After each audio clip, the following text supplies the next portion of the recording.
Taïwan, une île d'un peu plus de 23 millions d'habitants, est depuis longtemps au cœur de la lutte de pouvoir entre les superpuissances mondiales, en particulier les États-Unis et la Chine. Il peut sembler surprenant que cette petite nation ait une importance aussi disproportionnée sur la scène mondiale, mais sa position géopolitique unique et son importance économique ont placé Taïwan au centre d'une lutte de pouvoir tendue et souvent dangereuse. Derrière la prospérité apparente et la technologie de pointe qui caractérise Taïwan aujourd'hui, une réalité plus sombre et plus complexe est à l'œuvre. Une crise cachée où des pressions internes et externes menacent l'avenir de l'île. Le premier élément qui rend Taïwan si crucial est sa position stratégique. Située au cœur de la mer de Chine orientale, Taïwan contrôle des routes maritimes clés qui sont essentielles au commerce mondial. Le détroit de Taïwan est l'une des voies maritimes les plus fréquentées au monde, avec près de 90% des plus grands porte-conteneurs du monde qui le traversent chaque année. Le contrôle de cette voie navigable étroite a d'immenses implications militaires et économiques, ce qui explique pourquoi la Chine et les États-Unis sont si investis dans le sort de Taïwan. Pour les États-Unis, Taïwan est un allié essentiel qui représente un rempart démocratique dans une région de plus en plus influencée par le régime autoritaire chinois. Pour la Chine, Taïwan est une épine dans le pied. Un problème enraciné non seulement dans la géographie, mais aussi dans l'identité nationale, la réunification étant considérée comme un élément essentiel des objectifs à long terme de la Chine. Les récents événements de 2024 ont mis en évidence à quel point la situation est devenue tendue. Les activités militaires de la Chine autour de Taïwan ont atteint de nouveaux niveaux d'intensité, avec de fréquentes incursions aériennes et navales. En février 2024, la Chine a organisé ses plus grands exercices militaires à ce jour, simulant une invasion amphibie de Taïwan. Ces manœuvres ont envoyé un signal clair que Pékin est prêt à prendre des mesures de plus en plus agressives pour affirmer sa revendication sur l'île. Pour la population taïwanaise, ces exercices militaires sont un rappel constant de la menace existentielle sous laquelle elle vit, beaucoup craignant qu'un conflit militaire ne soit plus une possibilité lointaine, mais un danger imminent. Les prouesses technologiques de Taïwan compliquent encore ce casse-tête géopolitique. L'île abrite la Taiwan Semiconductor Manufacturing Company, ou TSMC, le plus grand et le plus avancé des fabricants de semi-conducteurs au monde. Les semi-conducteurs, ou micropuces, sont l'épine dorsale de la technologie moderne, alimentant tout, des smartphones et des ordinateurs aux équipements militaires et aux dispositifs médicaux. Taïwan produit plus de 60% de l'approvisionnement mondial en semi-conducteurs, TSMC étant à elle seule responsable de plus de 90% des puces les plus avancées au monde. La dépendance mondiale à l'égard de l'industrie taïwanaise des semi-conducteurs ne peut être sous-estimée. Toute perturbation de cet approvisionnement enverrait des ondes de choc dans l'économie mondiale. Pour la Chine, prendre le contrôle de Taïwan signifierait s'assurer la domination de la technologie qui alimente une grande partie du monde moderne, tandis que pour les États-Unis et leurs alliés, maintenir l'indépendance de Taïwan est essentiel pour conserver l'accès à cette industrie cruciale. Cette importance stratégique attire l'attention des États-Unis et de la Chine depuis des décennies. Depuis la fin de la guerre civile chinoise, en 1949, lorsque le gouvernement nationaliste vaincu s'est réfugié à Taïwan après avoir perdu contre les communistes sur le continent, Taïwan a existé dans un état de souveraineté ambigu. Bien qu'elle fonctionne comme une démocratie à part entière, avec son propre gouvernement, son armée et son économie, la Chine considère Taïwan comme une province renégate et non comme un pays distinct. Au fil des ans, Pékin a renforcé sa posture militaire, envoyant fréquemment des avions de combat dans la zone d'identification de la défense aérienne de Taïwan et en menant des exercices militaires dans le détroit de Taïwan. Ces démonstrations de force sont conçues pour maintenir Taïwan sur le qui-vive, tout en envoyant un message au reste du monde que la Chine ne tolérera aucune évolution vers une indépendance formelle de Taïwan. Les États-Unis, pour leur part, maintiennent depuis des décennies une politique délicate d'ambiguïté stratégique.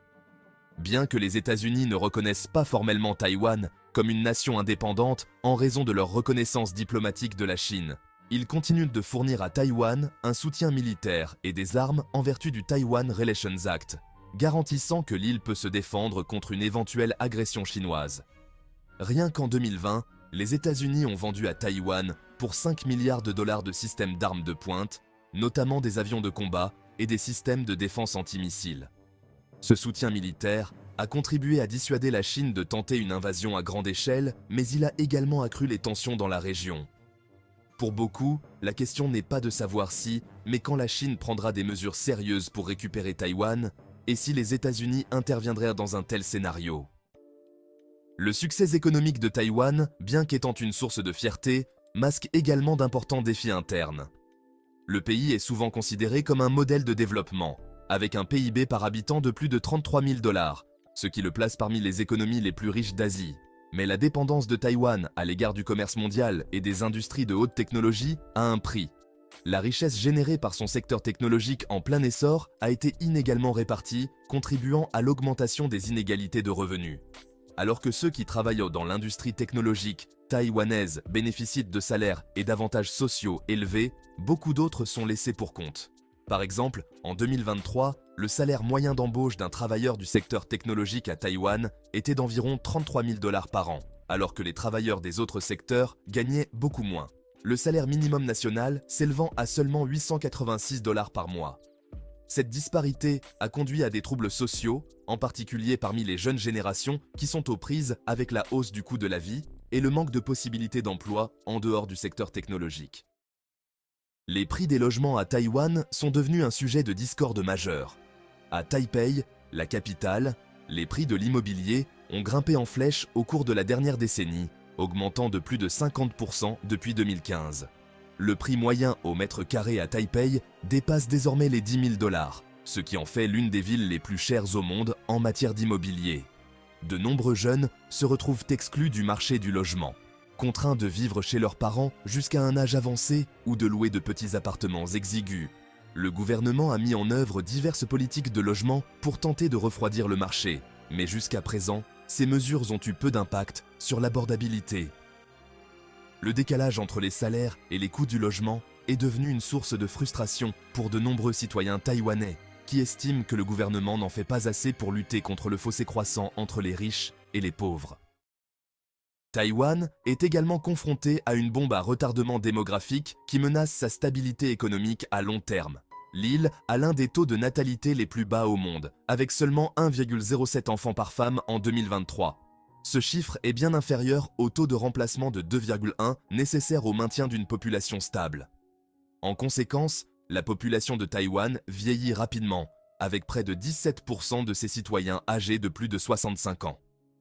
Les implications de ce changement démographique sont profondes. La diminution de la population active rendra de plus en plus difficile le maintien de la croissance économique de Taïwan, tandis que l'augmentation des coûts des retraites et des soins de santé pour les personnes âgées pèsera lourdement sur les finances publiques. Le gouvernement a tenté d'inciter les familles à avoir plus d'enfants par le biais de diverses subventions et allocations, mais ces mesures n'ont guère permis d'inverser la tendance. Avec la diminution du nombre de jeunes entrant sur le marché du travail et le vieillissement de la population qui pèse de plus en plus sur les services sociaux, la viabilité économique future de Taïwan est menacée. Sur le plan politique, le système démocratique de Taïwan est à la fois une source de fierté et un point de vulnérabilité. Si la démocratie taïwanaise est souvent saluée comme l'une des plus dynamiques d'Asie, elle est également profondément polarisée. Le clivage politique entre ceux qui sont favorables au maintien du statu quo avec la Chine et ceux qui plaident pour une indépendance formelle a créé un environnement politique volatile. Le Parti démocratique progressiste au pouvoir, dirigé par la présidente Tsai Ing-wen, penche pour l'indépendance, tandis que le Kuomintang, parti d'opposition, plaide pour des liens plus étroits avec Pékin, sans pour autant renoncer à l'autonomie de Taïwan. Cette lutte politique complique la capacité de Taïwan à gérer ses relations avec la Chine, d'autant plus que Pékin exerce une pression accrue sur l'île pour qu'elle se réunifie avec le continent. L'opinion publique taïwanaise est également divisée sur cette question. Si la majorité des citoyens taïwanais sont favorables au maintien du statu quo, les jeunes générations sont de plus en plus nombreuses à soutenir une position plus ferme en faveur de l'indépendance, même si cela risque de provoquer un conflit militaire avec la Chine. Sur le plan international, Taïwan se trouve dans une position précaire. Bien que l'île entretienne des relations diplomatiques non officielles avec de nombreux pays, dont les États-Unis, elle n'est pas officiellement reconnue comme un État souverain par la plupart des pays du monde en raison des pressions exercées par la Chine. Pékin a mené une politique agressive d'isolement diplomatique, utilisant son poids économique pour convaincre les pays de rompre leurs liens formels avec Taïwan. Ces dernières années, plusieurs nations, dont le Salvador et les îles Salomon, ont transféré leur reconnaissance diplomatique de Taipei à Pékin. Cet isolement diplomatique rend Taïwan vulnérable sur la scène internationale, car elle ne peut pas participer pleinement aux organisations mondiales comme les Nations Unies, où la Chine exerce une influence considérable. Outre ces difficultés diplomatiques, Taïwan est confronté à la menace constante de coercition économique de la part de la Chine. Malgré les tensions politiques entre les deux pays, la Chine reste le premier partenaire commercial de Taïwan, représentant près de 30% des exportations taïwanaises en 2023. Cette dépendance économique donne à Pékin un moyen de pression, car il peut utiliser les restrictions commerciales pour punir Taïwan de toute initiative perçue comme une marche vers l'indépendance. Par exemple, en 2021, la Chine a interdit les importations d'ananas taïwanais, une mesure symbolique destinée à envoyer un message à Taipei sans causer de dommages économiques majeurs. Cependant, la dépendance à l'égard du commerce chinois signifie que Taïwan est toujours vulnérable à des formes plus graves de représailles économiques si les tensions s'intensifient. Les complexités de la position de Taïwan sur la scène mondiale sont à la fois sa plus grande force et sa plus grande faiblesse. Le succès de l'île à devenir une puissance économique et un modèle de démocratie en a fait un acteur crucial de l'économie mondiale. Mais sa situation géopolitique précaire, associée à ses problèmes sociaux et économiques internes, rendent son avenir incertain. La résilience continue de Taïwan dépendra non seulement de sa capacité à gérer les pressions de la Chine et des États-Unis, mais aussi de sa capacité à s'attaquer aux problèmes profondément ancrés au sein de sa propre société. Alors que le monde observe la tension croissante entre Taïwan et la Chine, les enjeux sont importants. Un conflit à propos de Taïwan aurait des conséquences catastrophiques, non seulement pour l'île, mais aussi pour l'ensemble de l'économie mondiale, étant donné le rôle central de Taïwan dans le secteur technologique. La prochaine décennie sera cruciale pour déterminer si Taïwan peut conserver son indépendance et continuer à prospérer, ou si elle sera attirée dans l'orbite d'une Chine montante. Quelle que soit l'issue, l'histoire de Taïwan est loin d'être terminée, et son avenir façonnera le cours de l'histoire pour les générations à venir.